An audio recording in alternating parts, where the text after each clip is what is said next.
Hello and welcome to round 37 of the Teamwork Racing 2020 Championship. 8 rounds to go here, and tonight we've got the RB4 at Fern Bay with a custom configuration FE21. Tonight in the commentary box, it's me and Thilo Falkenberg. Hi. Hello everyone out there. If you're new to the series, the format is a 20-minute qualifying session or thereabouts. I think it's 15 minutes tonight actually. And then two races where we have the first race goes off the order of qualifying, and the second race is a fully reversed grid. And yeah, we've got a couple of minutes to go before the start of the qualifying session, so we should bring you up to speed with where we are in the series roundabout now. Like I said, we've got 8 rounds to go. Tonight is round 37 of 44. The series runs all the way through until Tuesday, the 24th of November, which Thilo is not that far away. We've been doing this a long time this year, it feels like, but yeah, the end is in sight. And yeah, Thilo, do you want to run us down the championship order? Let's start with the teams championship. So in the teams championship, Yes Motorsports leads from Team Rock Racing and World Class Lions. Mathematically, all those teams can still win the teams championship. After those, we've got Race Green Autosports, Born to Race, Master Race Car, Rotor Pressure Racing Team, TC Racing, Team Sidus, a Nordic Racing Team, Virtual Energy Racing, Conquest Racing. In the top 12, the rest of the top 24 can be seen on the second side of this page. So yeah, it's going to be a battle for the title, most likely between Yes Motorsports and Team Rock Racing, unless World Class Lions outperforms those two teams massively. They won't be in reach. So over to the Drivers' Championship. There we see Jan Wikowski, the number 3 car, up in the lead of the championship, followed by Gavin Peet and Nico Puntola. And Rick Carl in 4th position, still within 200 points. They are followed by Jari Katia, Darius, Pekka Koivunen, Joni Katia, and Michael Malek. The top 9 are technically still able to win the championship, although it's going to be more unlikely the more points you're behind, essentially. Chris McElroy in 10th position. He is followed by David Gotch, Timo Soini in 12th. And we see the rest of the top 24 on the second side again. You were telling me before the broadcast, Thilo, that the top 9 on this screen are the only ones who are theoretically capable of still winning the championship outright. Is that correct? Yeah, that's correct. So we do have a bunch of points left. In fact, 768 points are still available, and Chris McElroy is 791 points behind. I think we should take the viewers to the track, and yeah, qualifying is underway. So let's turn our attention to the racing action for this evening and get this show on the road. The 15-minute qualifying session is well underway. And we are here on a very long configuration of Fern Bay. Lap times are going to be around 2 minutes 33 seconds for the top drivers. Maybe a little bit under that in qualifying. I put my money there on Renault Koots or on Vitautas Lacunas. They both showed strong times already in the practice session that ran right before we started the broadcast. Yeah, there were some really quick times in practice, and you can see here that Jari Tiller has just gone through a very seldom used part of Fern Bay. We only see it used on the club configuration normally, but here today we're using it on this open configuration Fern Bay 21 layout. It uses most of Fern Bay Black FE4, but you start on the green home straight heading towards the beach area. Here you can see cars now bunching up. There's a collision there, as we see a couple of cars going into the back of each other. That's not what we want to be seeing, but people bunching up and trying to get the best run possible out of the final corner before we head to the start-finish line, essentially. And from the start-finish line, we go directly into one of the key, bottlenecks of this circuit, the first chicane, which is essentially just one line through there. Especially at the start of race 1 and race 2, we are going to see quite some trouble, I guess, going through there cleanly. Depending on how well you can jump the curbs, you are either setting a flyer, a hot lap that is worth of the tally, or you are going to flip.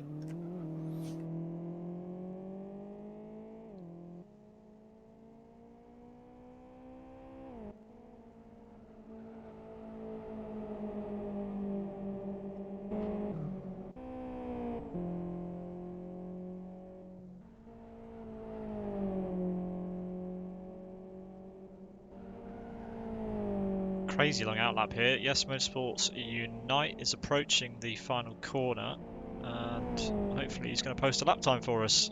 Nearly 5 minutes gone already in this session, but with over a 2.5 minute lap, that's not really surprising. Here he comes. Yes, Motorsports is today running variations of the Toyota Castrol World Rally cars. And it looks like Unite was only on his outlap, so there we go. Whoa. As he crashes through the tyres, and that will be an abort. So yeah, he's leaving it quite late. Like, it's only 10 minutes to go, and there's already been 5 minutes of the session, and he hasn't got a lap on the board. He's only just got an outlap on the board, so he needs to get a hurry on. Now we're watching Getrag. Hopefully he's on a... Nope, he aborts that lap as well, so... No one's set a lap time yet, Thilo, and it's been nearly 6 minutes of the session. Yeah, but now coming to the line, it's Renault Koots setting the first time of this session. 2:33.40. I think we can go about half a second quicker than that, but for the first lap, a banker lap, that's really pretty good already. Yeah, it's such a long lap, and yeah, to make up half a second is, it's going to be a tall order, especially in, well, I assume he'll have only one more attempt.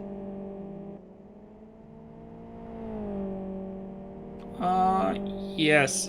So he's on his second attempt. He might get a third attempt in. Yeah, he will get a third attempt in. So Look at how committed people are having to be. Oh, there's Lacunas crashing into the back of someone doing an outlap. Yeah, there's a big bottleneck at that chicane, and an unfortunate incident there. Lacunas will have to start his flying lap again. I wonder if anyone's going to get caught out with this, because Lacunas will only get one more lap. So if anything goes wrong on that attempt, it's game over. It really is a short qualifying session for the length of the track we've got here. So some of the front runners might end up at the back in race 1, which is not normal. Here we're seeing Rick Cardle, currently third. He's on an outlap.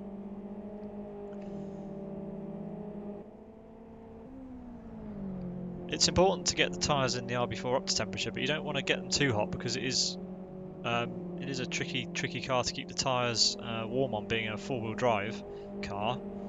I wonder how people will fare in the race, or the races, should I say. I think we will see some tyre degradation, especially because it is not likely to be a track where you can keep the tyres unloaded for most of the time. You have the S's that are slower than usual, but apart from that, you still have the whole green course with all its fast kinks and corners. Yeah, and luckily for them, it's only 2 12-lap races, so it's only a sprint race format, so they don't have to worry about necessarily keeping those tyres alive for very long. 13 times on the board so far. Yeah, but if you calculate the lap time, these are still Oh yeah, 25 minutes races. Yeah, it's going to be a long evening of racing.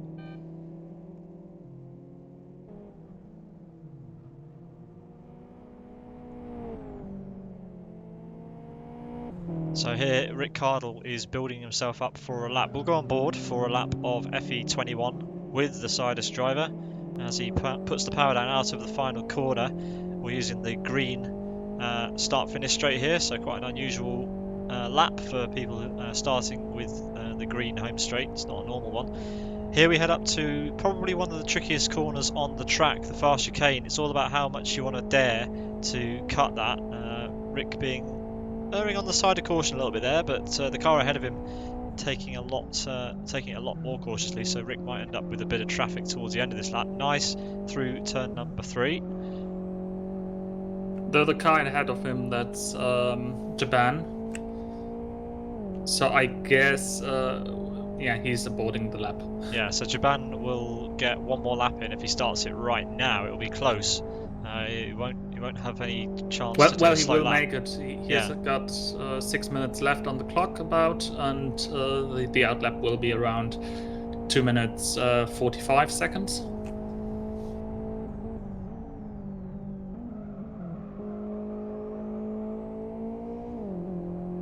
So now we're entering the second section of the lap, this tricky sweeping section. This is one that really will eat up the tyres during the race, and you don't want to hit the Armco on either side of the track here. This next corner is quite deceptive. It's quite often quite inviting to take a lot of speed through there, and you end up getting sucked out onto the grass quite often. Another tyre eating double left-hander here, very tricky in some of the cars, but the RB4 swallows that up because of its all-wheel drive. Need to be careful on the tyres later in the race though. Plenty of curb there for Rick Cardle. Now, instead of going straight on at the next chicane, he's going to be taking a hard right up the hill, chopping off the home straight of the traditional gold and club configurations. Up the hill we go. Plenty of curb. Now we take the right-hander onto what I guess will be the final part of the lap. Definitely Yes, and an unorthodox track. And these are the yeses I was talking about earlier, that they won't be too heavy on the tires, as the speed through those S's is much less of a factor on this shortened version of the essentially black configuration. A little bit deep into the final corner. It is tricky to spot your braking zone down into there, as Getrag sets the fastest time of the session so far, a 2:33.35. But let's see what Rick Cardle can manage. Currently 4th and stays 4th. But yeah, Getrag, he'll get time to do another outlap and another hot lap. Can anyone else get anywhere close? Lacunas is on his way to finally finish a lap. He is heading to the final corner, braking now, taking a little bit of the wall with him. It turned out to be a little bit faster. I was hearing from the drivers earlier. Accelerating down the straight, it's going to be pole position. Yeah, by quite a margin. 2:33.03. Yeah, over 0.3 of a second ahead of Getrag and Renault Coots. Pushing Rick Cardle and Gavin Peak down the order.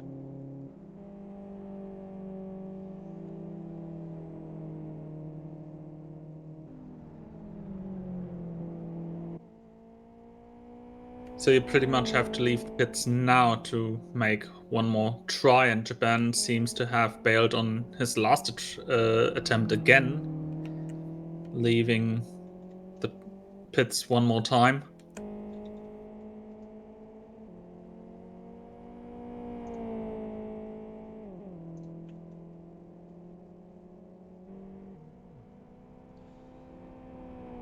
Yeah, a heck of a lap that from Lacunas. Not quite into the 32s, but yeah, to pull a 32 off in such a short qualifying session would be mighty impressive.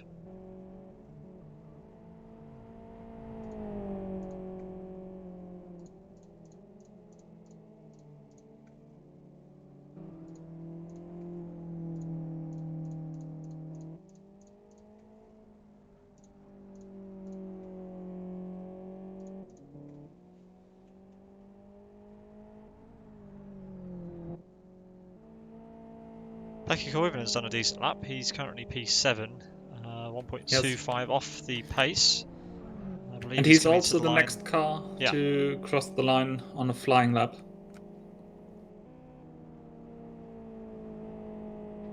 Downhill, double left-hander now.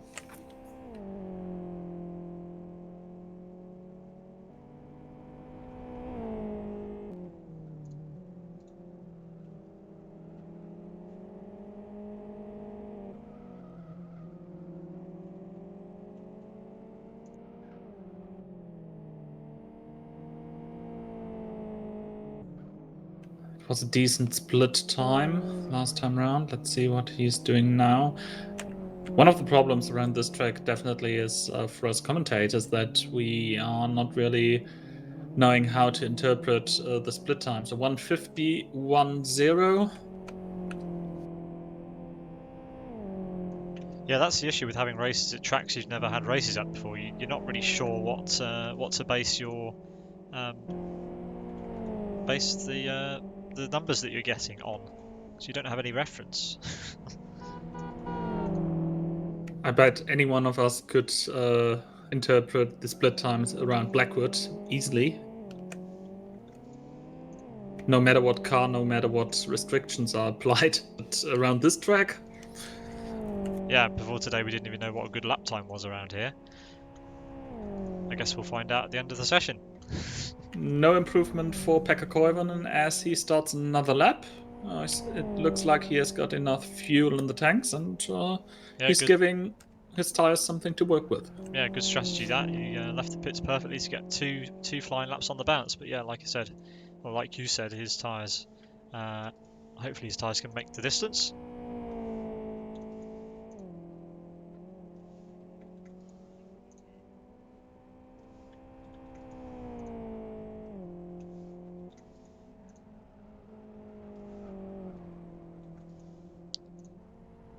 Chris Sounds like McElroy Pekka Koivunen is. is actually out of fuel, Okay. so he was just doing a bit of practice. Yeah, Elmo about to finish a lap. Coming around the final corner, he will finish the qualifying session. It looks like in 17th he improved quite significantly. Yeah, a good amount of cars have decided to turn up today and drive the RB4 around Fern Bay. It is a fun track. I do like driving the RB4 around Fern Bay.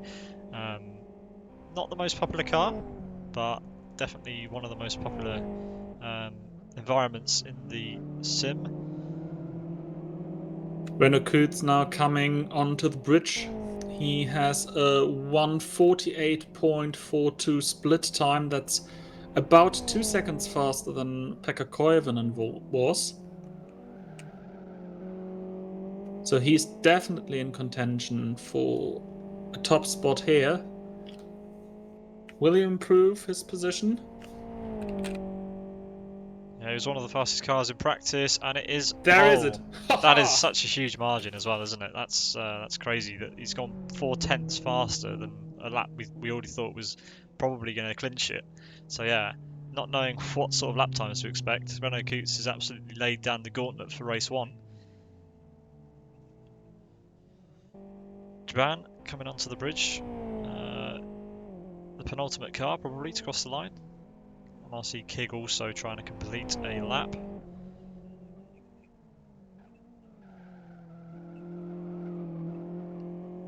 Here comes Japan. Up to start finish. Down in 11th right now, not where we're used to seeing him, but he does improve into the top 10 in P9, so a good last attempt there.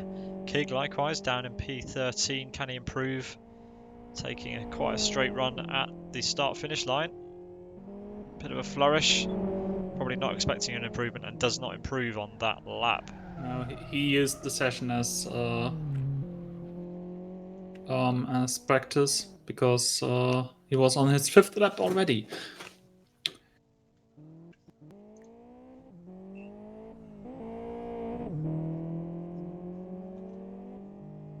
So the session has completed. Renault Coutts on pole position, 2 minute 32.63. He is 4/10 ahead of Yes Motorsports Lacunas.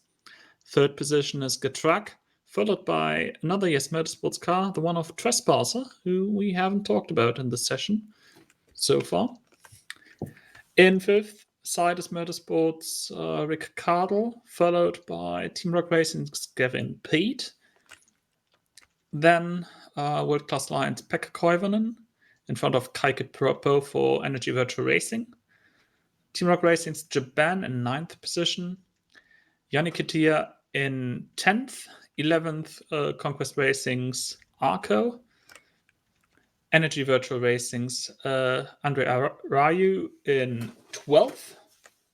He is followed by Master Race Cars Kick, then Yes Motorsports Unite, Gum Garages Darinus. In 16th position, World Class Lions Timo Soini, followed by Pietermoto Jam. 18th position, Chris McElroy for TC Racing. Gum Garages King Office in 19th position. In 20 and 21st, the World Class Lions cars of Boss and Jarek Katia. In 22nd position, Team Rock Racing's Texas. Then Redbot for Race 3 Motorsports. And in last and final position, Tom Fuel for Gum Garage. So yeah, the stage is set for the start of the first of two 12-lap races tonight. So yeah, it's going to be a longer format than we're used to. Around about, like you said before, 25 minutes-ish. A few drivers doing a bit of last-minute practice before the start of the race.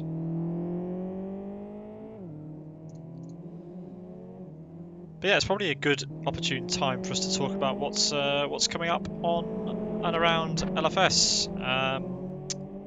Round 11 of the Layout Racing League is happening this weekend on Saturday.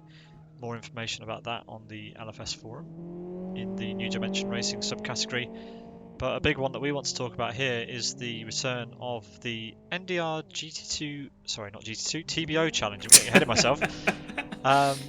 Sign-ups are still open for that. You can sign up at newdimensionracing.com/TBOC, and all the action kicks off this weekend on Sunday from 1400 UTC here on Sim Broadcasts. That'll be from West Hill National with the chicane, and yeah, we'd love to see you there. Thilo, I think you're not going to be able to join us for round one, but yeah, you're looking forward to the TBO challenge in the upcoming season.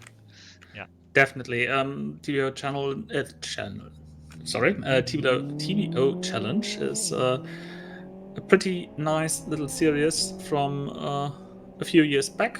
There have been some special events using that format, and now it returns with about 20-minute sprint race and a feature race of about 40 minutes. Yeah, we'd love to see you there. I think it's going to be a great season opener. Plenty of cars signing up. 41 cars I'm hearing that have signed up for that already. So get yourself added to the list if you're not already.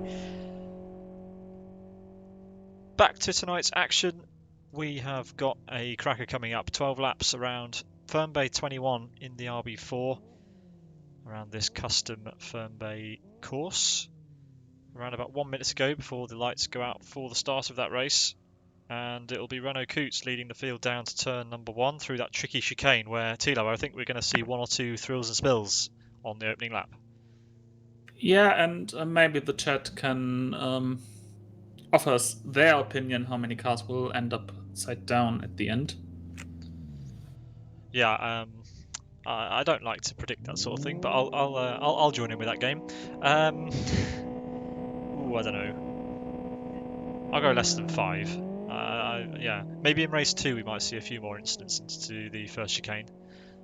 But yeah, we will see. Anyway, here we go for the start of race number 1. The cars all lined up nicely on the grid there. Renault Koets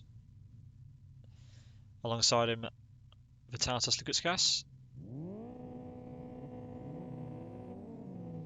And here come the lights. 1, 2, and we're green. Absolute flurry of cars heading down into turn 1 then.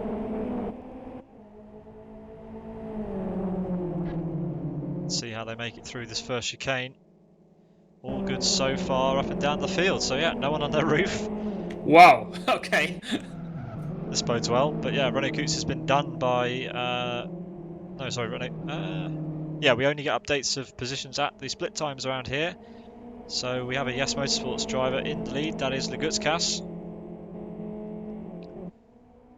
He's managed to get his way around Renault Koets.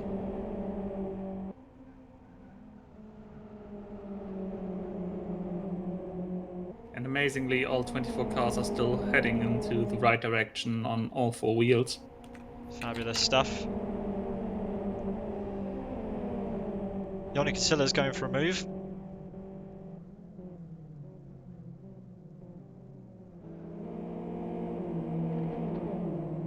Ricciardo is sandwiched in a way. In front of him, Trespasser, behind him, Gavin Pete.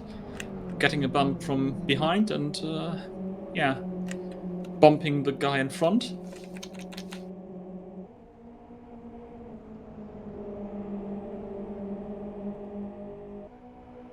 The whole grid already in single file.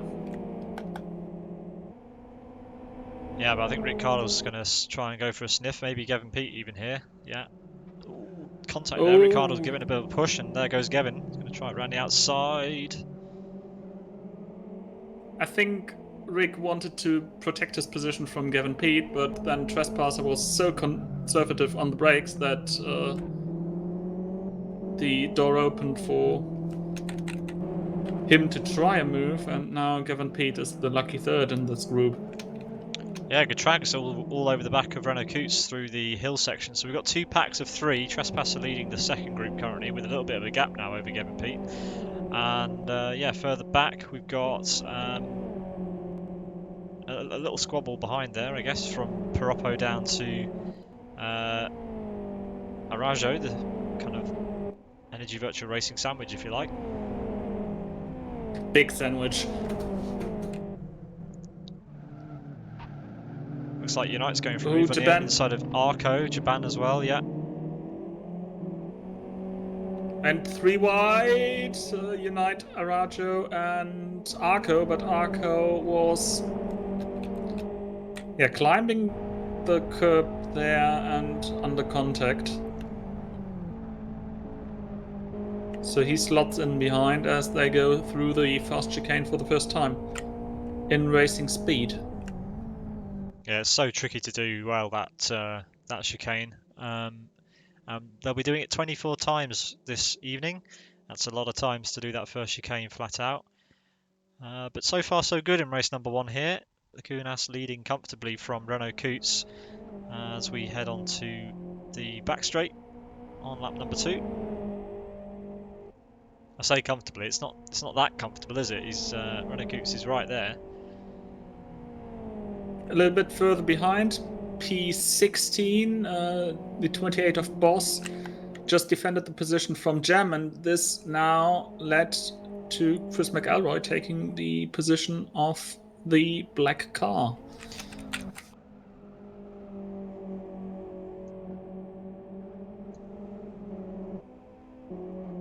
Trespasser has now occupied P3. Trag has disappeared somewhere, so maybe he had an incident around the lap. Looks like Jari Katilla's also had an incident because he's dropped down the order a lot, and he's now down in around about 21st position, battling with Gum Derinus. According to the chat, the truck flipped somewhere around the lap. I'm going to take a guess that it was the first chicane. I don't remember seeing anything, but I can't think where else you'd flip. The curbs are high enough. Yeah, we'll get that information to you as soon as we can.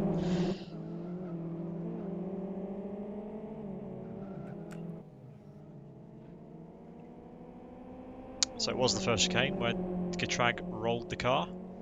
The curbs are big, but the RB4 is good at munching them. But yeah, if you clip a tyre at the first chicane, it will pitch you over, and that will be that. Derinus and King Force. Actually, the 3-gun cars at the back of this field, they're still going, and they're all basically battling with each other now, as Jari Katila's made up 2 places.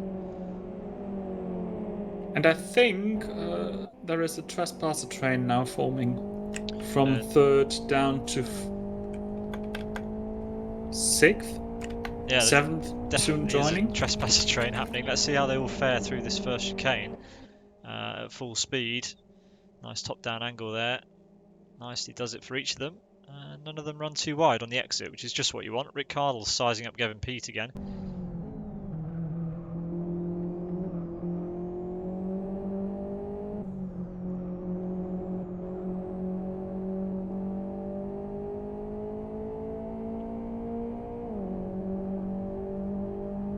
Not sure where he's going to go for this move. Maybe he'll try it into the kink. This is a tricky spot. Now he backs out of it. That's probably wise. It's a very, very fast corner, this kink. There's not really room to go too wide through there. As Gavin dips a wheel on the gravel, and Rick Cardle will try and line Pete up into this heavy braking zone at the end of the back straight. He has got some overlap, and he goes a little bit later on the brakes. There is a little bit of contact, a little bit of side-by-side rubbing. And now it's Rick's job just to hold it around the outside. Or yeah, there we go. That's the job done. That's opened the door up for Piroppo as well. Yeah, Piroppo saying thank you there. Yeah, so Rick Cardle opened the door, and Piroppo was able to take full advantage of that. And now Rick's got mirrors full of the Energy Virtual Racing car. And I bet the Brazilian is going to try it now down into the next braking zone.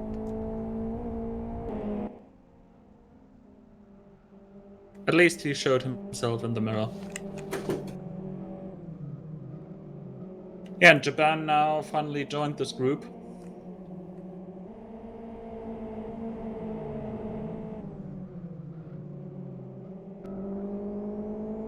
Yeah, he's looking up the rear end of his teammate now. Gavin's dropped down the order quite a bit on this lap.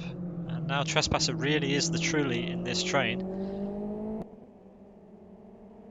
Don't forget, Gavin and Japan are the top 2 in the championship standings, and we are going towards the end of the season. Yeah, good showing from Team 1 Racing in their home championship, essentially. Is that Rick Cardle who clipped the wall a little bit there? Yep, Trespassers managed to eke out a little bit more of a advantage. Late lunge from Japan. Yeah, and he's made the move. Whether Gavin can get back past by the end of this straight remains to be seen. But yeah, it's tricky because you've got that pinch point of the chicane. See how Rick Cardle fares with Trespasser right ahead of him. By the nature of the point system, each and every position is essentially 1 point, and as Yannick Katia makes a pit stop in a sprint race, okay. Yeah, that's definitely not what you're used to seeing. But there we go. Lugutskis has opened up the gap to Renault Coots by a little bit, but yeah, the gap back to Trespasser now that now that Getrag has jumped out of that gap is definitely quite big. Trespasser using the wall a little bit there to slow the car down before turning into the kink on the back straight.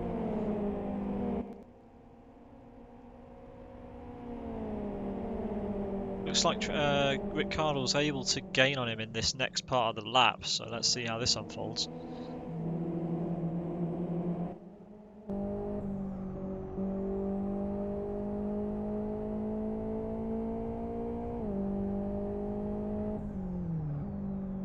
Yeah, Rick's definitely more comfortable at this second part of the lap. Trespasser's not strong here, not as strong as Rick Cardle anyway. We also have another train, by the way, Pekka Koivunen leading that one from 8th down to 11th position. They are a tiny little bit denser, I think. Yeah, not much in it, but here we go. Rick Cardle's starting to size up that red, black and blue car of the Yes Motorsport driver ahead of him, and Well, there's a little bit of contact there, but yeah, the cars behind are going to be wanting to bunch up as well to make full use of this. Wonder when he's going to go for a move. This is an enormous gap that Rick's brought down on this lap. Bit of contact again.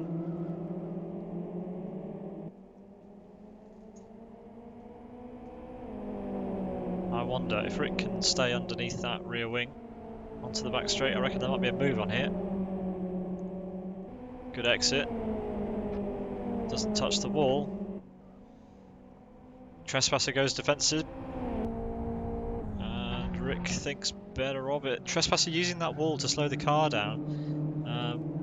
Yeah, I don't think that's going to be an... Oh, as there's contact on the exit. Yeah, that wasn't quite enough for Rick there. Good move initially, but went too deep, and Trespasser got the switchback. And heading to the chicane once again. Rick's really close to the back of that car, but judges it perfectly.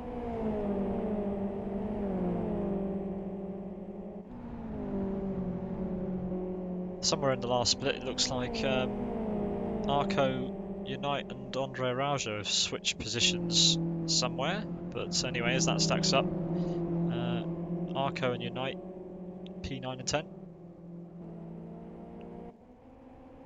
And from what I hear, there was some contact with Araujo. So that second group pretty much spread apart again.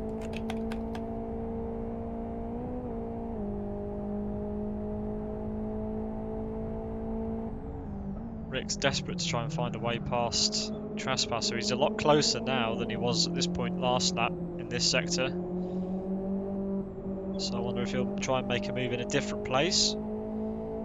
Trespasser having plenty to think about here. Oh, he's going to go for the move into the weird corner that you're not quite sure how much power to use through it. Trespasser will have the inside for the double left. So that won't work there, Rick, unless you're going to try it around the outside, which would be mighty impressive.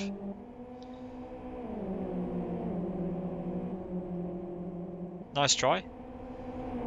Trespasser with the slightly better tires, as this group has the hottest tires in the whole field, as far as I can see it. Yeah, they're all pushing incredibly hard. I mean, Trespasser's kind of setting the pace, and no one else is able to really get past. Rick's doing the best job at the moment as Jaban's looking up the inside of Piroppo now. And Piroppo is all the way over the back of Ricardo as well. This could get very spicy indeed. Hopefully they just let Rick get on with it and not slow him down too much as Piroppo goes through the tyres. That's going to allow Jaban a little bit of a sniff. And I don't think that Piroppo is going to have the tires to defend in any way around and outside, because his tires are glowing red. The hottest tires I can see.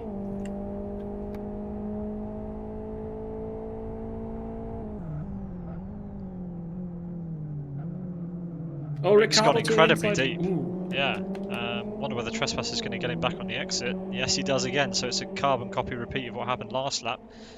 Albeit Rick's a bit closer, but do you really want to be closer into the chicane? Jaban looks like he might size up Piroppo into the chicane. He's backed it off. Rick's gone deep. There we go, through the tyres, and that's going to let Piroppo have that place, and Jaban switches back as well. So those two ahead just messed up the chicane, and that's allowed Piroppo and Jaban to swing past. But Jaban's gone deep at the left-hander, and Piroppo, with the worst tyres, is the biggest winner, and Gavin Pete's right there as well. So Rick went from the front of this group to the back, and Trespasser's somewhere still at the front somehow, holding up Gavin Pete now. So yeah, Piroppo, the big winner, up to P3.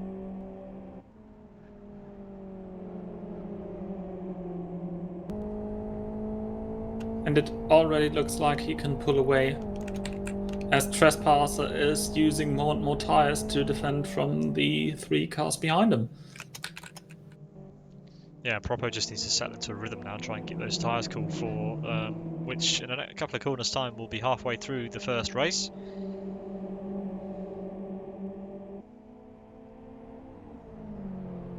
Jaban to the inside of Pete, and they almost are a 3 wide. More contact between the teammates. These two are leading the championship, and they're in the same team. It's there's no love lost between them though. They really are going for it. Ricardo using that four-wheel drive system a little bit too much, maybe driving off onto the gravel there, but he's been punished for it. He's dropped back a bit. And Pekka Koivunen is soon Yeah, joining I was this going to group. say, there's a world-class Lions car getting larger and larger in these guys' mirrors as they all squabble. But look at the gap now between Piroppo. Arco has dropped out of the race. He has flipped at the chicane. Oh, side by side, uphill, now to the inside is Gavin Pete. I do. Ooh. Oh, that was cheeky, wasn't it? As Jaban gives Yes. Trespasser a bit of a bump as well, and now Rick Oh Cardle's dear. going for it, 3 wide. So Trespasser gave Gavin Pete the squeeze off onto the grass, and that's pushed him down to the back of that quartet now. And Oh, Trespasser Tress! on the grass, and Jaban. Oh, this is messy, but it's certainly entertaining. Is it going to be a 4 wide? Trespasser's going really defensive. Rick's probably going to try this outside line again. Now he's going for the switchback himself this time as he tries to push Gavin Pete through. 3 wide. Yeah, it's going to be 3 wide on the exit. There we go. But again, Trespasser with the better exit. Look at Pekka Koivunen. Pekka Koivunen must be thinking, oh heck. Here we go through the chicane. Gavin Pete with a slightly deeper line on the initial phase, but everyone making it through a lot cleaner that lap than the previous lap. But look at the gap to Piroppo. They must have lost 2 or 3 seconds that lap, this group, which has allowed the world-class Lions car to catch up and Piroppo just to smile and drive away. No real You're threat at pretty all much from the bang cars on. behind. 3.9 seconds now, the gap between Trespasser and Piroppo. Yeah, Trespasser there with a great first couple of corners has managed to open the gap to Gavin Pete by a little bit as well. But we know that in the next phase of the lap, the cars behind Trespasser are certainly quicker, or they have been for the first segment of this race. Looks like a really, really intense, fun battle. And there, look how much Gavin Pete caught Trespasser on the brakes just into that one corner. He's struggling, isn't he, with this car? Yes, indeed, and we're just over the halfway mark of this race. Side by side, Jaban and Rick Cardle there in the background. Jaban stays ahead for now. Pekka Koivunen has just probably sat there thinking, well, I'm just going to let these guys race. I'm in a good position. I don't really want to lose it. And sooner or later, someone's going to end up in the bushes. As Rick thinks about going for a move here. Side by side again. Trying it around the outside. That's actually a decent attempt. Maybe a bit slow on the middle of the corner. But Rick, yeah, not able to be on the inside for this right-hander up the hill. And now Unite's caught up to the back of Pekka Koivunen. So yeah, that gap also came down a little bit during the last lap as we've got more contact at the front. This is real touring car stuff. It's kind of maybe foreshadowing what's going to happen next weekend when we take all the TPOs to West Hill. Unite is joining the group as well. Yeah, Ricardo has got past Jaban finally. Let's see if he can press forward and try and hassle Trespasser again. But first, Trespasser and Gavin are fighting again. Oh, Rick! Oh, Rick, that was really deep on the brakes and yeah, cheeky on this using Gavin as a bit of a break there, but it's worked. And here we go again for the chicane. We love the chicane, don't we, Thilo? It really does separate the men from the boys. And we have 2 little and packs the women forming from again. the girls as well. Absolutely. Rick's trying it around the outside. That's not going to work. Never in 100 years is that going to work. Unless you want to fancy going on the grass. Gavin with a good run. Yep. Track limits optional, apparently, here today. We don't mind. This is good stuff. We should probably talk about our leaders. There has been a change for the lead. Renault Coots has got past Lacunas. So Lacunas has made some sort of error somewhere, I assume. Because there's been a change for the lead at some point. Lacunas with the fastest lap. But Renault Coots slightly further ahead of him. And Kake Piroppo, thanks to... Ricardo to the inside of Trespasser, now braking into the corner, and I think he clinched it. Yeah, just as the chat said that Trespass has the widest car, Rick Cardle finds a way past. But yeah, this is now a 6-car battle. Sorry, a 5-car battle.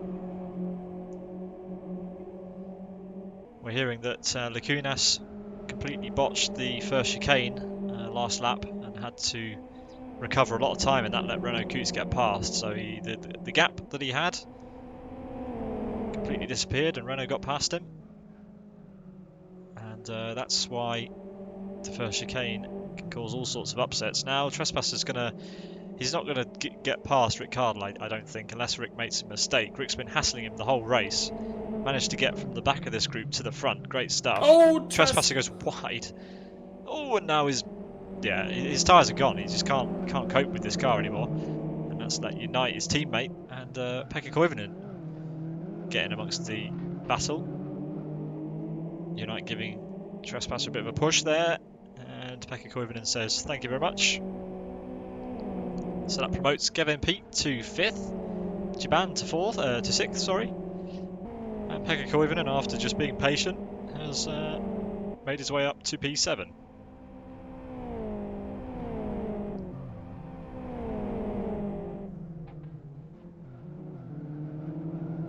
The S Motorsports guys really are using that wall on the bridge to some sort of effect. I'm not sure whether it's good effect, but they're using it to slow the car down more on the run up to the right-hander before the home straight. So let's see if Trespasser can get back past the World Class Lines car after a bit of a shoddy lap, it has to be said. Japan to the inside of Gavin Peat. Very late on the brakes, takes plenty of curb. The two Team Up Racing teammates absolutely going hammer and tong. There's more contact as Gavin pushes Jaban onto the grass a little bit there. Pekka Koivunen's having a great day, isn't he? Look at him, he's gonna try and make the move on Gavin Peat, maybe. Thinks better of it.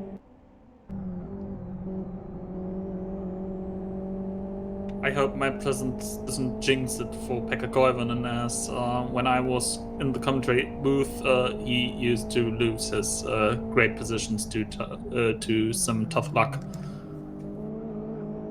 I recall him leading the second race and then being punted off the track by some backmarker underlapping. Yeah. I remember that happening, but it's been such a long season, I don't remember where it was. Me neither. That's the problem with different tracks and different cars every week. It's really difficult to remember what happened where. There's been so much action this season, so much good racing, and a fair share of spills as well.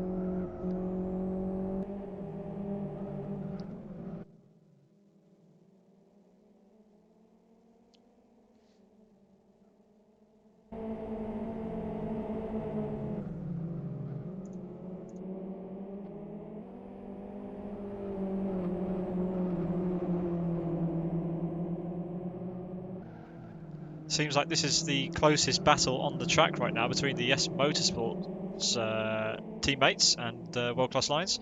So we'll keep the cameras focused on this right now. Trespasser's now thinking about getting that position back. See if he can do it down into the right-hander. Pekka Koivunen's putting up a great fight here.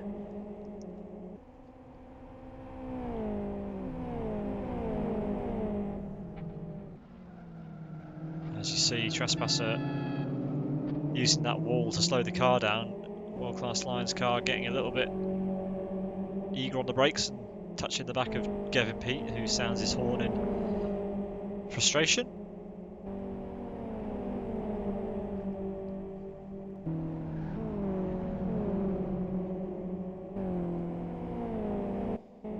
The gap between the leaders is coming down. Lacunas was over a second quicker than Renault Coutes that last lap, and there are 3 laps remaining, so I reckon there could be a battle on for the lead by the end of this race, Thilo. Yes, as Unite and Trespasser interfered with one another. Oh, we love it when teammates get involved with each other, don't we? I think it was a Constantina. I think I've seen the World Class Lines car off the line there, but happened too quickly. Well, Trespasser thinks he's got a run here. He's trying to switch back down to the last stage of the lap. A little bit of contact there. Will he go for it late on the brakes? He was later on the brakes, lifts off a little bit, and Koivunen goes very deep, and Trespasser will take over that position for now. promotes himself to P7.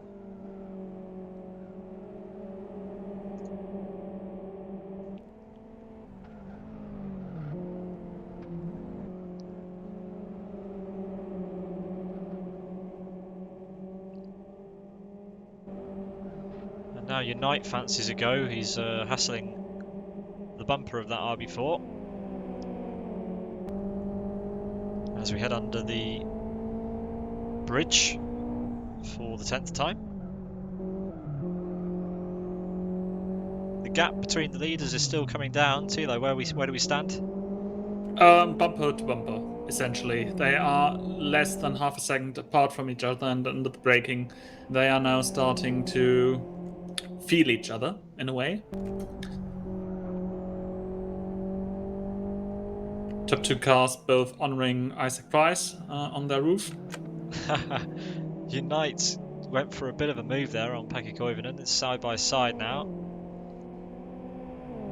I don't know what the sudden popularity of running other drivers' faces on your car is recently. We saw it a lot during Big Era, mainly between Isaac and Yoni, and now everyone seems to be doing it. I think those two started it, actually. They set a trend. Yeah, trendsetters, Yoni Casilla and Isaac Price. United got a good exit. Will it be enough to try and get past Koivunen here? Surely not into the chicane. Surely not Nico. Oh, he's thinking about it. No, he's backed off. Let's see if he'll do it down into the beach section. Ricardo side by side with Kaike Piroppo. Wow, I didn't see that gap coming down. Me neither, just the little bird told me. Well, he's through. Job done. Bit of a door banging there, but Ricardo suddenly in third position after being stuck behind the trespasser train earlier. Yeah, just looking at where the other cars are on track, Trespasser, and well, he's lost a lot of places this race, and a lot of time as well. But doing a pretty good job of holding up Koivunen and Unite right now. As Unite's going to try it on the brakes, he's a little bit earlier on the brakes actually. Koivunen doesn't make the same mistake that he did last lap, but it's going to be side by side around the right-hander by the big cliff. And Koivunen will have the better run onto the bridge for the next right-hander. Whether Nico will try and hang it around the outside. Yeah. Uses a little bit more tyres and a bit more grass. And he'll have to slot in behind.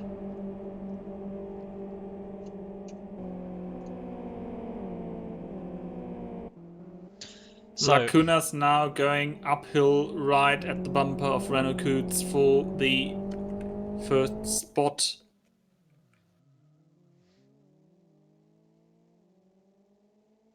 .2 of a second between those two. Yeah, so Lacunas gave it all up. He got the chicane wrong a couple of laps ago, conceded the position to Renault Coots, and now with, well, 1 lap to go, we will be hopefully seeing a grandstand finish between these two. And like the other ES Motorsports drivers, he is a fan of braking under contact with the bridge. Yeah, it's a technique we usually see at Kyoto before the Boothie chicane, but yeah, in this weekend's Big Era race, there was a curb on the inside which was stopping people from doing that. But not here. People using the wall to slow the car down, why not? If it gives you an advantage, then why not use it? Renault Coots is doing everything he can here to stay ahead. A little bit of a deeper line into the corner before this beach section as we head onto the back part of the circuit now. Renault's tyres are glowing hot compared to the tyres of Lacuna's. He's running out of corners. This is one of the longest configurations at Fern Bay, but it's not infinite. He's got to get the move done at some point, and we know how difficult it is to overtake here. You really do have to be nose to tail into a braking zone. You can't really send it from 2 or 3 car lengths back. I mean, you can, but it always ends in tears. Again, Renault a little bit deeper into the corner. Lacunas gains a little bit of time there. Tighter line for Lacunas again. Seems like a lot of drivers are kind of it's either they prefer the first sector or they don't really get on with the lap. There's the all-rounders and then there's the people who are really strong in sector 1 and are not as strong in sector 2, and it looks like Renault Koots is one of those drivers as well as Trespasser. Kunas gaining a lot in this second part of the lap. It basically is the one kind of driver is more likely to gain time on the gold section, where the other kind of driver is strong in the green section, it seems. And who knows who's strong in this section, because this section isn't Whoa! using any other combo. Kurt's running wide, but he has the advantage of this very narrow chicane. Oh, the Kunas goes for it, and there's contact, and he forces Koots wide. He'll give the position back. Yeah, That's good sportsmanship, that. He just got that all wrong and does give the position back to Renault Koots. It was a good idea, but just poorly executed there for the S Motorsport driver. But yeah, good sportsmanship. Yeah, but Koots running wide. One moment is still left. Yeah, we've got one corner left in this race. There's a bit of a gap. Kunas using the wall once again, and he's going to try it around the outside. A bit of handbrake there for Koots. This is going to be a drag race to the line. Side by side, better acceleration by Lacunas it seems, but Renault Koots now pulls ahead. That was a good final lap. Unlucky there for Lacunas, you have to say. It was a good idea, and I think he would have had it if he'd have thrown the car over to the right maybe a fraction of a second earlier. Rick Cardle third, closely followed by Kaike Piroppo. Good effort for him. And then the squabbling cars from basically the entirety of the race. Juban, Gavin Peet, Trespasser, Pekka Koivunen with a well-deserved 8th place. He got stuck in there. Unite not able to get past Pekka Koivunen to battle with his teammate right at the end. But yeah, Araujo rounds out the top 10. Then we've got a bit of a wait for the remaining cars. It's a long lap here. And this just shows you the pace of the front runners. It's a world-class Lions car crossing the line. That's Teemu Soini.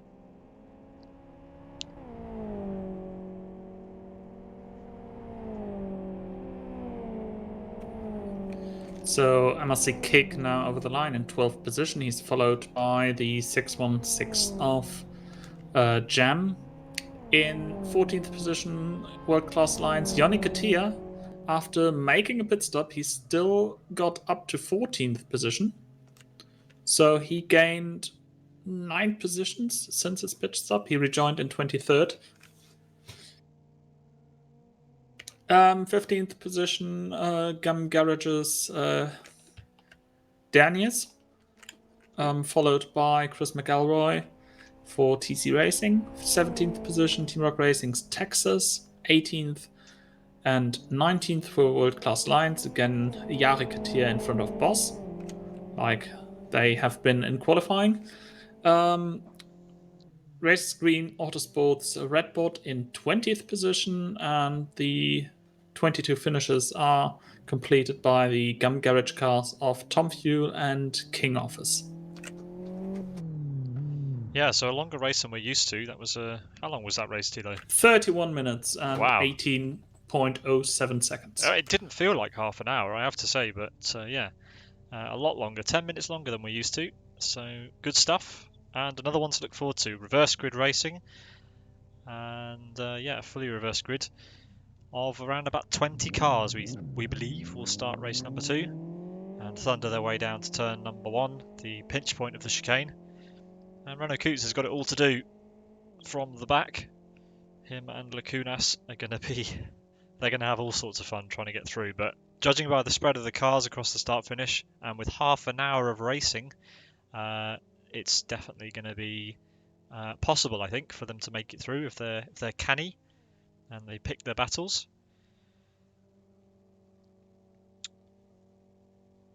Coming up this weekend on Sim Broadcasts, we have the return of the TBO Challenge. I got it right that time, Thilo. And you can sign up at newdimensionracing.com/TBOC, a 6-round championship with an end-of-season endurance race where we'll be inviting some teams and things like that to get involved with the endurance race. But that's happening this weekend from 2 p.m. UTC on Sunday. And that'll be at West Hill National with the chicane route for round number 1 of New Dimension Racing's TBO Challenge.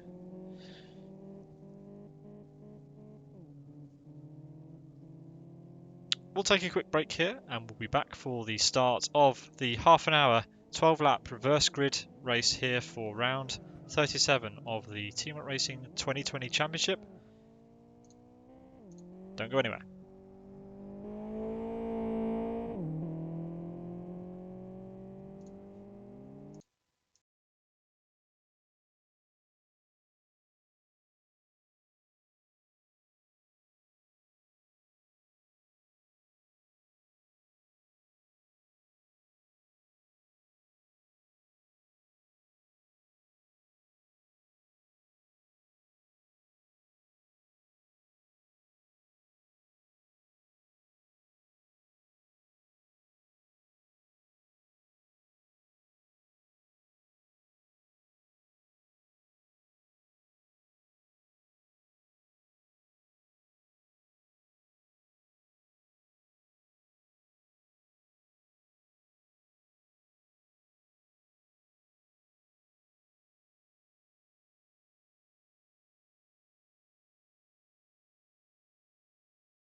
Hello and welcome back to round 37 of the TRR 2020 Championship. Sorry for the confusion with the graphics there. The broadcast has not ended. We're still here and we're about to get going for race number 2, fully reverse grid, with a Gum Garage car on pole position, we believe. Yeah, double pole for Gum Garage. King of Ice in front of Tom Fuel. So a Gum Garage front row. Never heard it being called a double pole before. That's a new Well, one. then it's a German thing. Okay. Yeah. Yeah, it should be a good one. Down into turn 1 especially. Hopefully the cars at the front can get it all right. Otherwise we might see what we saw. Was it last time where we had a red flag? Could have been. Yep. Yeah, red flag for probably the first time in the TRR Championship.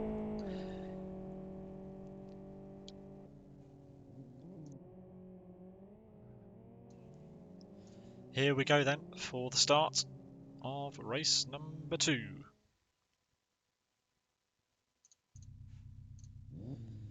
So there we go, Gum Garage front row.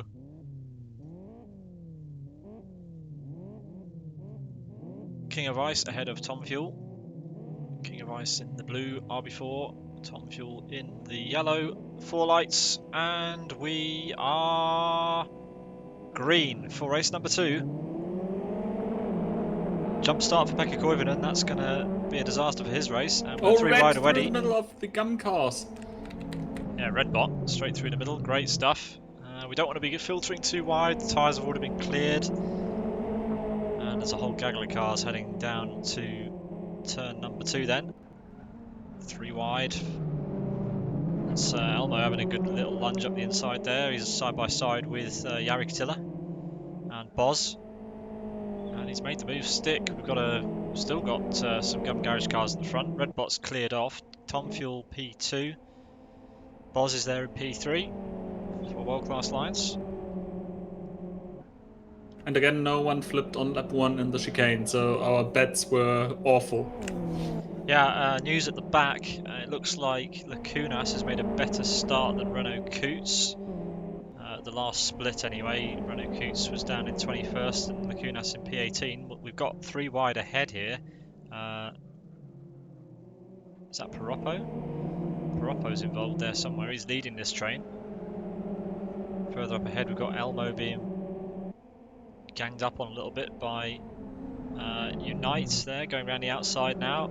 Nice clean move around the outside. Hopefully Unite doesn't run it too wide like he did at the end of the last race. No, he doesn't. Paroppo now as well. Oh, Unite!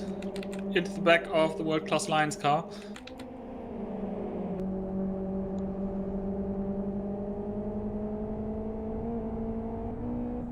Oh, Unite going for the move on Yoni Katilla there.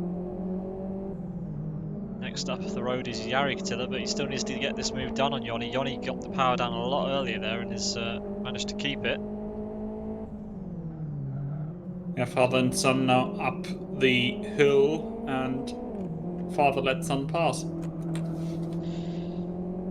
Unite on the outside now. It's not really where you want to be, but can he try and make this work?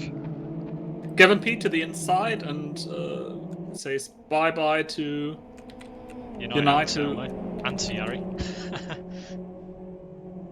Oh, and there's more Yari. contact. Yeah. Rubbing's racing. At least here, apparently. Redbot leads from Boz in P2. Then we've got Tom Fuel. And Texas is giving him a bit of a hounding at the moment. And then behind is King of Ice under pressure from Yoni Katilla. And an absolute swarm of cars, I want to call it, exiting the last corner. And Rick Cardle right in the middle of it. He's got Renault Coots for company now. The white and blue car with the Isaac Price face on the roof. Chasing Rick down to turn number 1. Oh, Getrack flipped! Oh, Getrack flipped again. That's the second time, and he retires from the race. So Boz lucky there not to cause too much of an accident. But yeah, Boz has got such a huge lead now over Texas. Sorry, not Boz, Redbot. Boz was the car spun at the chicane. Boz and Getrack now out of the race. Unite to the inside for the kink, and the gum car's very wow. I mean, they both hugged the inside so much that they've let Elmo round, they've let Jaban round, Rick Cardle, Kaike Paroppo and Rick Cardle going onto the gravel there. They're so side by side, and That's Renault Arayu. Coots coming up the inside. Sorry, Rojo, sorry. Oh, it's all going off.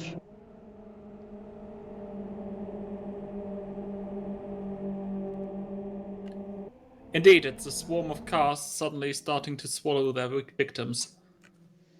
Yeah, Renault Coots nearly on the top 10. He's got to get past. Who's got to get past? He's got to get past Lacunas and Araujo. But yeah, Lacunas started ahead of him. Let's see what's going on here. Yeah, Trespass is quite close, isn't he? As we've got a car ahead, that's Araujo getting spun around almost. And Elmo's on the grass and rejoins in front of Renault Coots. Renault has to go around the outside then. That's put 2 cars now between Renault Coots and P2 from the last race. Lacunas. And now Trespasser, cheeky lunge there, and makes it work. So picking up a place there is Trespasser, very canny. And Renault Coots is showing that he is not happy with the situation by honking the horn heavily. I mean, it was a late lunge, but you know, honking your horn's not going to help. Get your head down and chase him down, and return the favour, maybe. As Trespasser makes a move on Elmo down into the right-hander before the home straight, and Renault Coots is going to say thank you very much for that as well. Side by side out of the final corner, and now Renault Coots has actually got a run on Trespasser.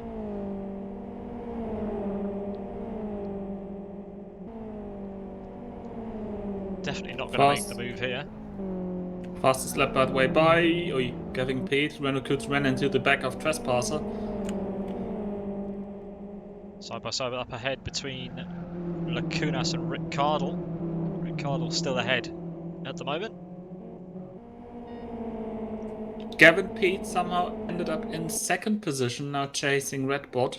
Yeah, he's torn past Texas there, absolutely, and Yoni Catilla's about to do the same to Texas.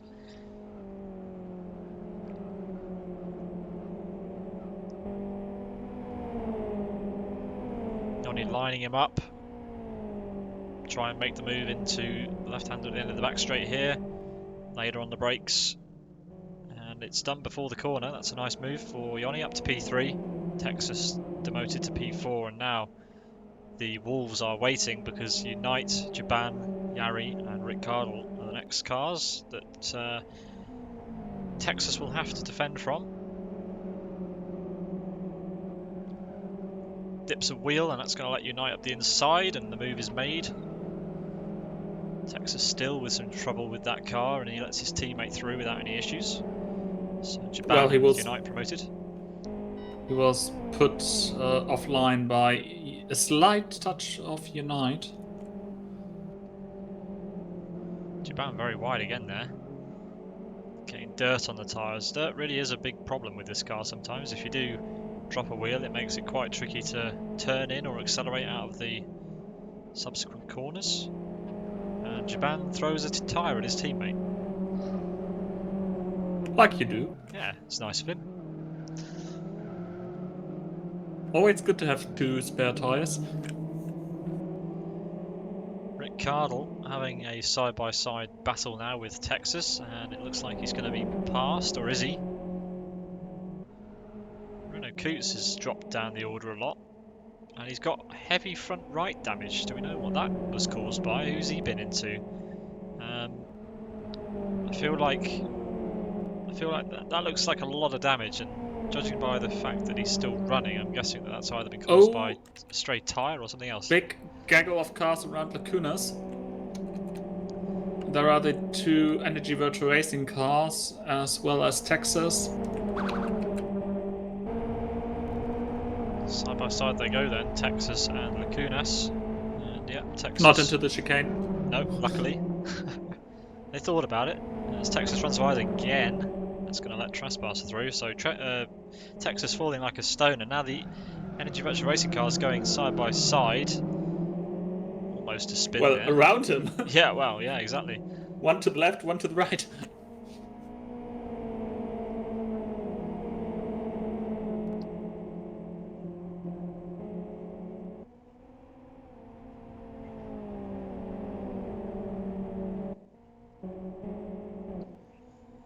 Yoni Catilla now moved into P2 around the outside of Redbot into the kink, and Unite's thinking about it as well.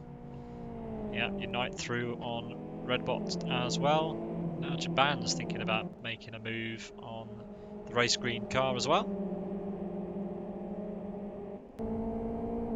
As we got notice about what happened to Renault Coots, it looks like he had an issue with his internet connection. He was disappearing for a lag period, and when he rejoined, he was already having the damage. So yeah, Renault Coots down to P17, currently a battle with Mandula and Pekka Koivunen. Pekka Koivunen, who finished the last race in 8th place. Mandula gets forced out onto the gravel there a little bit. Drops down a couple of places. Gavin Pete leading ahead of Yoni Catilla. Then it's Unite, Jaban and Redbot are there. Then it's Rick Cardle, who now wants to move up into P5.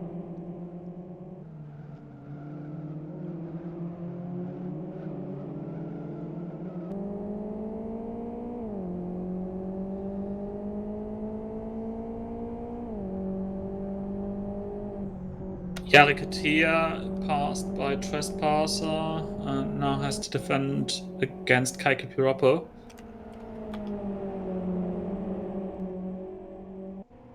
Rick's making a move, he's gone to the inside. Redbot's braked early and let him through before the corner.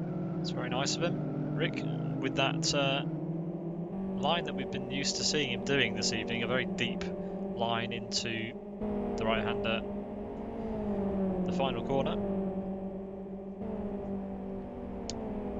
Up to P5 for Rick Cardle, got the fastest lap, but then immediately taken by Lacunas, who is charging through the field now. P7, Redbot the next car for him. And then Rick, who ran quite wide out of the chicane there. So yeah, Lacunas has come all the way from the penultimate position on the grid, and he's now in P7. The car that won the last race, Renault Coots, down to P16 after succumbing to some damage due to some lag incident, and also a rather opportunistic dive by Trespasser into the uphill section at the end of the middle sector. As Lacunas swings past Redbot, nice move. Up to P6, and next for him is Rick Cardle. But who knows how long that's going to take for him to close the gap.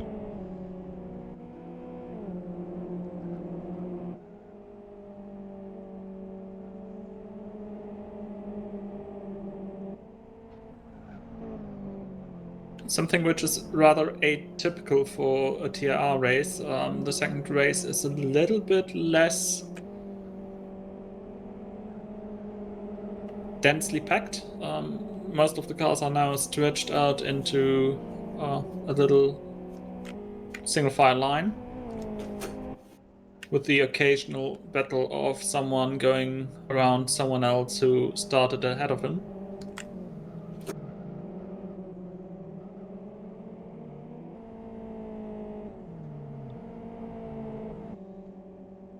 Three-way battle now between Elmo, Renault Coots, and is that Pekka Koivunen? Yes, Yeah, it is. that's Pekka Koivunen.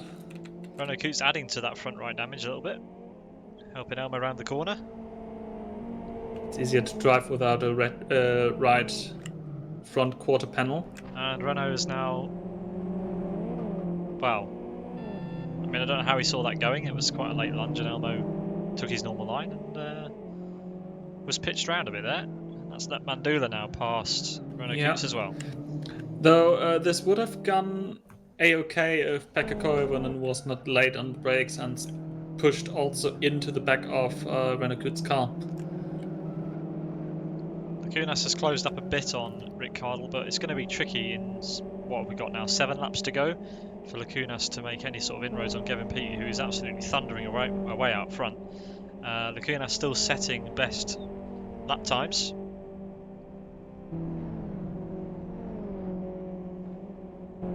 So quick through that chicane, there's no margin for error there, and he's absolutely committed every single lap, and that's how he's able to be in P6. Absolute confidence in the track and the car. Look at the gap that he's managed to close on Rick Cardle there. It's really, really impressive how quick he is through the first sector.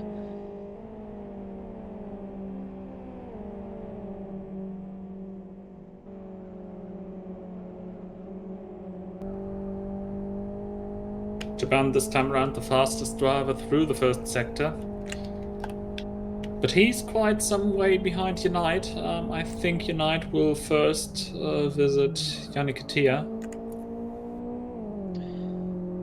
I said that Kevin Peat was thundering ahead. I didn't quite realise how close to the front of this group Kevin was. I don't know whether... I think Lacunas might fancy his chances here with half the race still to go. It'll be a tall order. He's got 5 cars to get past, but let's see how he goes. We see Araujo dropping down the order a little bit there. Past his teammate and Trespasser, so something's happened to the second of the Energy Virtual Racing cars in this lap. Kaike is now ahead of him, as Renault Coots moves past Mandula as well.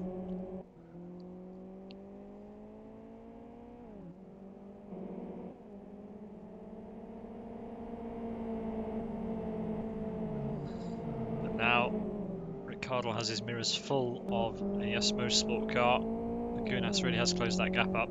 I wonder where he's going to go for the move. You'd think he'd go for it down into the final corner, because knowing what we know, Ricciardo loves the wider line.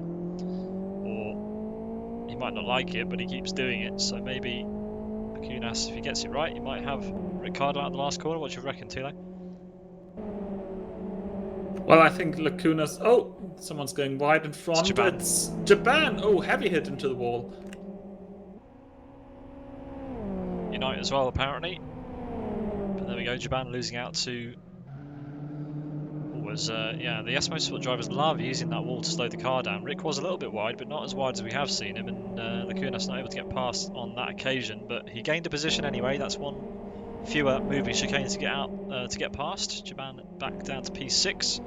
Lacuna's promoted to P5. Brakes early to get a nice run through the chicane. Rick clatters the tyres, runs wide, hits the wall. That's going to give Lacunas an opportunity, surely.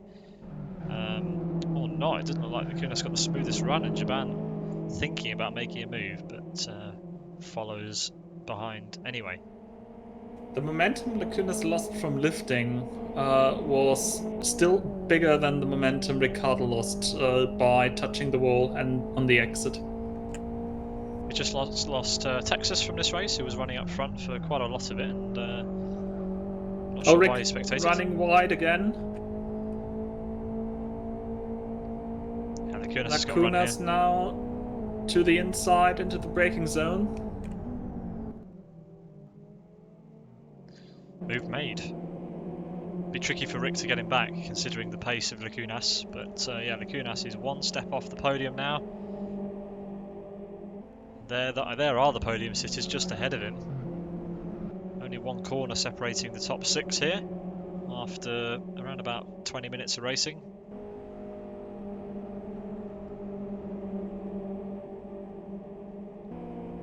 How many more places can Lacunas make up? Gavin Peet under the underpass, followed by Joni Katila, then Unite, and then it's his teammate Lacunas, or Lagutskas, or Takahashi, or whichever name Lagutskas decides to use today.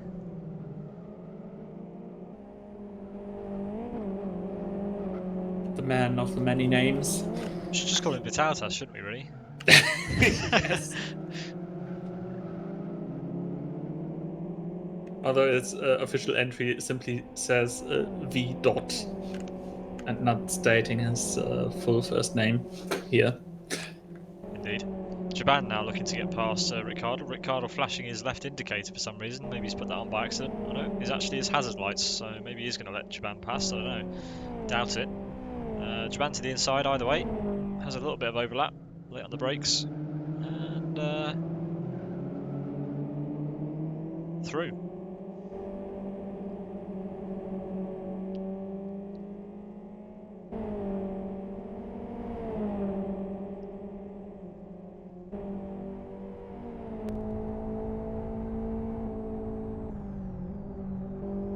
Tyres have been displaced. What's happened there? There's a car in the wall. We've got two cars ahead off. Lacunas and Unite. I think it was the teammates who've had an absolute nightmare there. As Unite's got the whole left side of his car's been completely destroyed. Lacunas is out of this now. He's got no chance of catching Pete in the next 5 laps. Not with that. He's dropped all the way down to where Trespasser is. So he's back in 6th. Yes, indeed. Sorry for not catching that on the stream, but yeah, we could see the aftermath of it happening ahead of Ricciardo as we were on board with him through the chicane. But there you have it, Yes Motorsports Unite and Yes Motorsports Vitautas Lacunas getting into a bit of a kerfuffle. Apparently Unite did a barrel roll at the chicane, so a very Nico Pantola thing to do. And Lacunas had nowhere to go and hit Unite as he was doing his stunt. Unfortunately, no stunt points available in the Team Up Racing Championship. Maybe that's something they can consider if they run the championship again.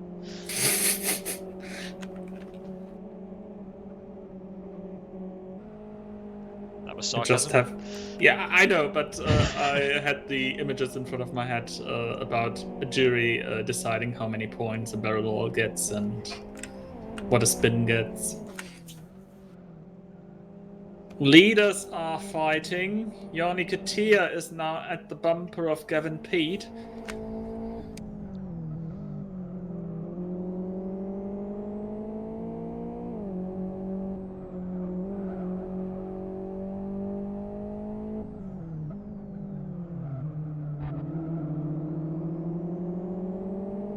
Little push by Katia under accelerating out of the narrow corner there.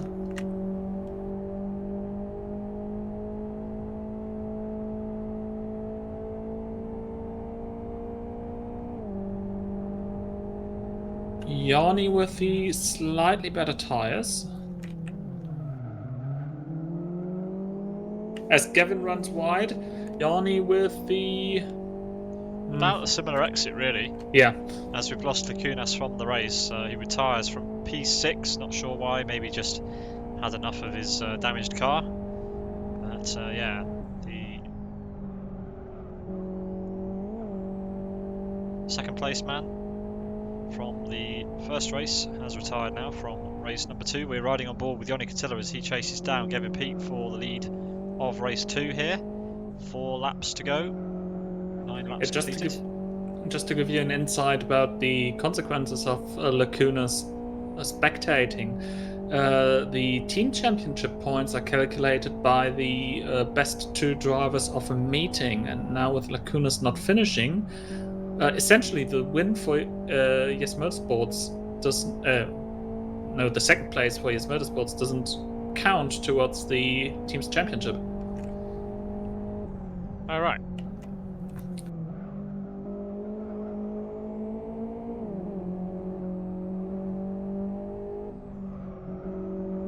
So Yanni now with the better corner onto the bridge.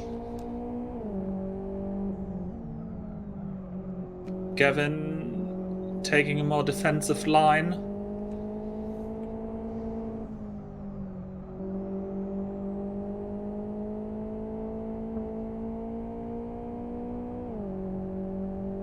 And generally it looks his car to be more wobbly during the cornering of the corners.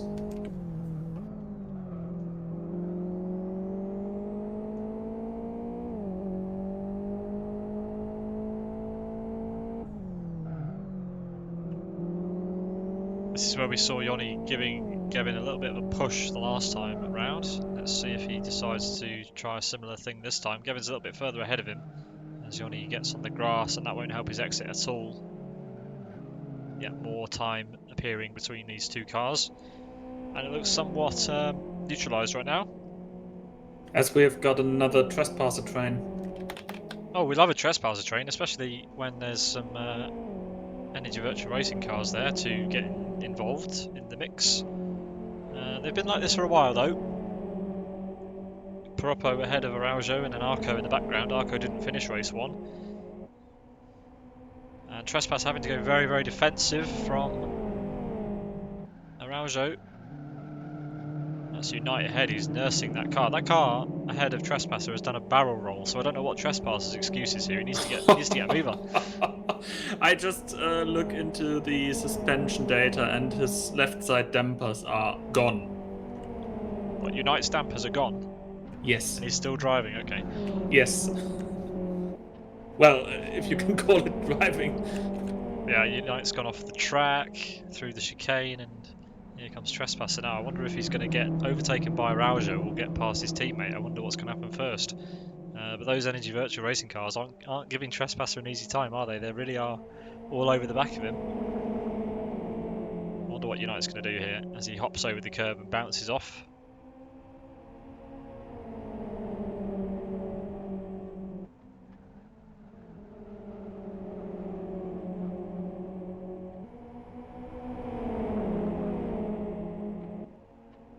Look at that car bouncing around. The Energy Virtual Racing car of Araujo there having to go very off onto the grass, and Unite's been hung out to dry. He's lost 4 places in one corner there. Wonderful stuff. And Araujo around the sorry, not Araujo, Piroppo around the outside of Trespasser for good measure. So not a good corner there for Yes Motorsport. Yanni Catilla now sizing up Gavin Peat once again. I wonder if there's going to be a move into the uphill section again. They were quite close there, but it's opened up again. Let's see what Trespasser's doing. This gap has opened up now. But here we go. To the inside. Oh, I mean that was good. He went for it and then left the space, so no collision or contact on this occasion. Gavin going really Oh, defensive, and like they're almost down to a crawl there, and Gavin out onto the gravel. So side by side as we head through this hilly section. Don't usually see two cars going through there, but Yanni's made it work. They both go and onto the gravel. well, he didn't really make it work, did he? Well, he's ahead. Yes, he is ahead. So yeah. That's another way of cornering the corners.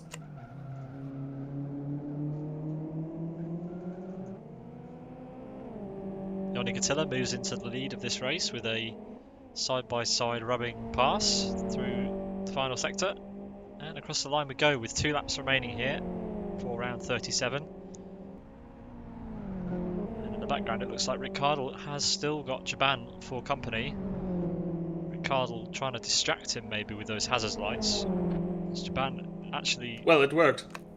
Yeah, Jaban gets the chicane all sorts of wrong.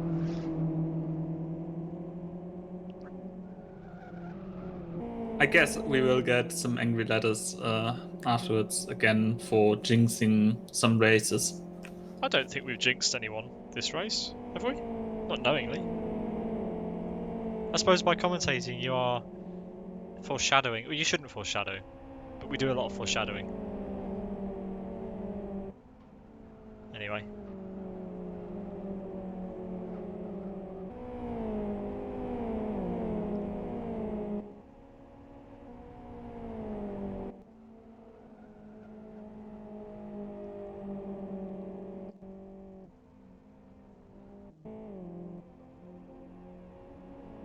Akatia pulling ahead from Gavin Pete, so... King of Ice, our pole position car, has just rolled it at the chicane. Those lovely orange wheels seeing a bit more sunlight than they bargained for this evening. So our pole sitter out of the race in race number 2.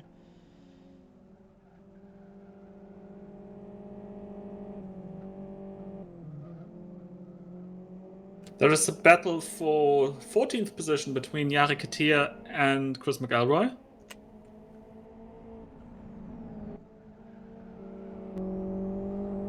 World Class Lines versus TC Racing.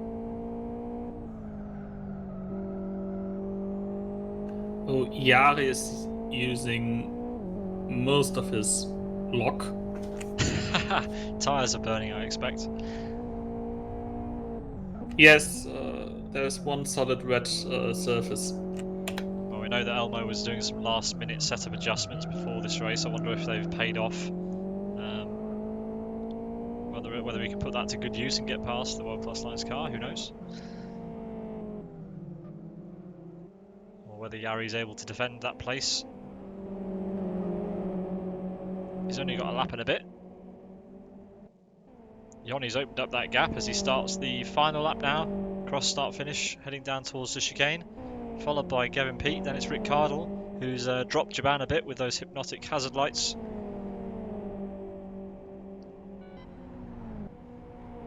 Then it's Propo, Trespassers there as well in P6, occupying the place formerly occupied by his teammate Lacunas before Unite did a barrel roll and took him out.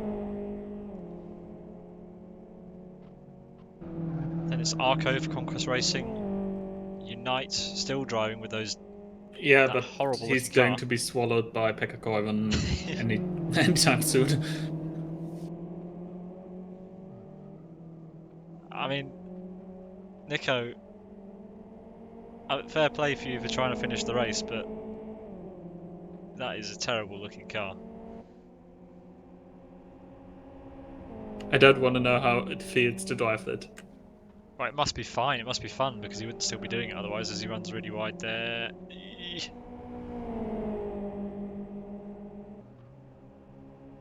Well, maybe he compares it to the days where he used the Sidewinder. Yeah, it reminds me of what we said at the weekend. 'Tis but a scratch. Yeah. He's not done. He wants more fight.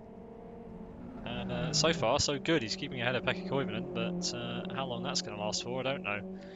Double Chris left-hander. McElroy now side by side with Jari Katia, but Jari makes the outside work. Somehow, now again using all the luck to somehow make the corner. Derenas is catching, but it's the final lap. I don't think he's going to have to make any use of this.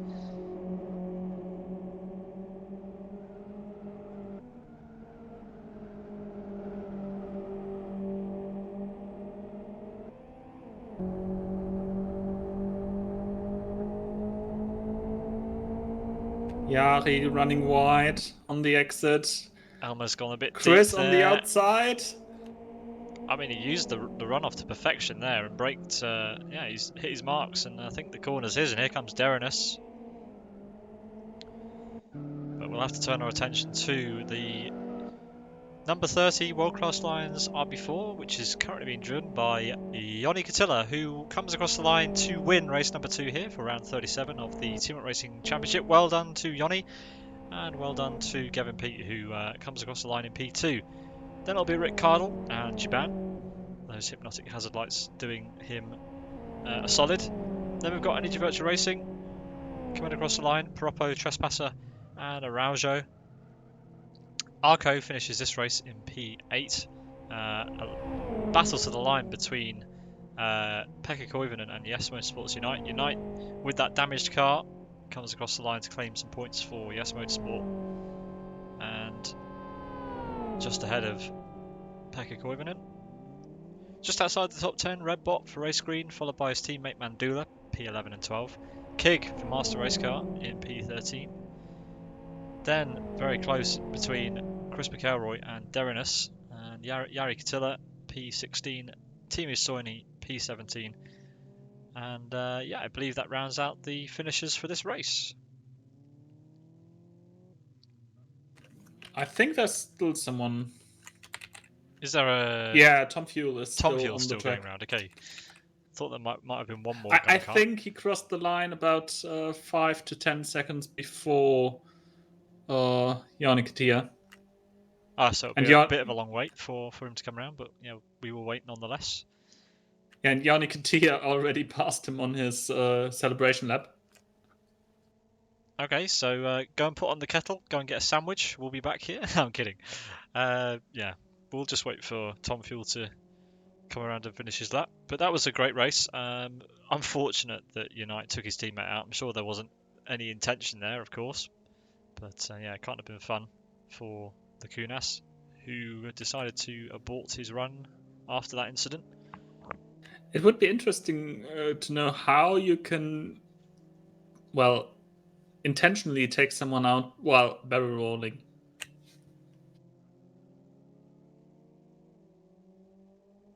That would be somewhat remarkable.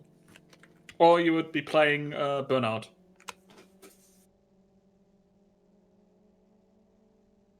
Yeah, I mean, Unite managed to keep that car in the top 10 ahead of Pekka Koivunen. And his car was worse off than Lacuna's. Okay, well, there you go. Is Tom Fuel still going round? He's round the final corner.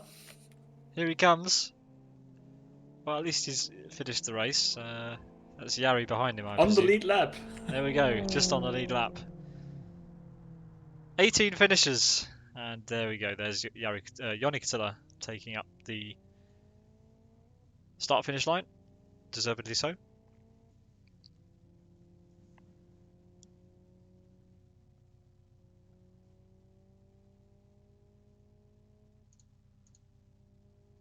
So there we have it then. That was round 37 of the Team Up Racing 2020 Championship. What are we doing next time out? I haven't actually checked. West Hill National, LX6. Let's just show you the rounds that we've got coming up while I have those here for you. Next Tuesday, we are at West Hill National for round 38. Then we're with the Fox at Kyoto GP Long Reversed. That'll be a good one. Then we've got the GT2s at Blackwood Historic Reversed, XRT at the Oval at Kyoto. Then it's an open config track again at Fern Bay with the XFG. Looking forward to that. XFGs are always great at Fern Bay. Then it's the FXO at Aston North reversed, followed by the Formula One car for the season finale at Kyoto 32, my favourite combo, my favourite S2 combo in LFS. So there you have it. That's the 7 rounds remaining. That was round 37. Thilo, do you want to give us your thoughts on what we've seen tonight and also what's coming up in the remaining rounds? So the first race was a remarkably clean race, but also Very clean start. very clean start. But throughout the race, it was still remarkably clean, considering the difficult track. The maybe slightly a little bit unpopular car. But yeah, we've seen densely packed racing in the first race, and now in the second race, we saw how much of a challenge it is to start from the back and go up the positions, as our top two have not made it to the finishing line due to various incidents going through the pack. But still, it went a lot smoother than I thought, just to be honest. Yeah, no, definitely, I agree. I mean, we still saw some spills at the first chicane. This track is infamous for that first chicane. So much so that we sometimes see an alternative being used, the Boothie-esque first chicane, to slow cars down so that it's less of a um, close your eyes and pray that you make it through rather than any sort of skill. But anyway, um, there we have it. So yeah, what do you think about the rounds we've got coming up? There's not that many rounds left. We're out at West Hill National with the LX6 next week. That follows on from obviously the Turbo Challenge race at the same combo, except we won't have the chicane for round 38 here. Well, looking at the remaining races, I would say there are still two lotteries, so to speak. The oval race with the XRT is going to be very interesting. Who comes out at the top of at the end? Yeah, I think And Jonathan Palmer's going to join us for that one. He loves commentating on the oval, especially with the XRT, so that'll be fun. yeah, I can bet. And the other lottery I see is the season finale with the BMW Sauber F1.06. Yeah, lots of great stuff to look forward to. It's not too late to sign up for the TRR Championship. If you want to join us for the last 7 rounds, please feel free. You can sign up to this on the LFS forum. Coming up this weekend on Sim Broadcast, we have the return of the NDR TBO Challenge. That'll be this Sunday from 2 o'clock UTC until around about 4:30 UTC. For some brilliant turbo action at West Hill National with the chicane. We have 42 sign-ups. If you feel like getting involved in this championship, you can do so on the New Dimension Racing website. Sign-ups open at newdimensionracing.com/TBOC. Come and join a packed grid for this action, and also don't forget to sign up for the TRR Championship for the last couple of rounds if you are so inclined. Thanks for joining me, Thilo. Always appreciate having you with me, and thanks everyone for watching. I've been Peter Butcher. I've been joined tonight by Thilo Falkenberg. Thank you to Jonathan Palmer, the race director, for feeding us information all night long. We hope you enjoyed it, and we hope you can join us this weekend and next week for some more racing action here on Sim Broadcasts. Thanks very much. Have a great evening, and good night.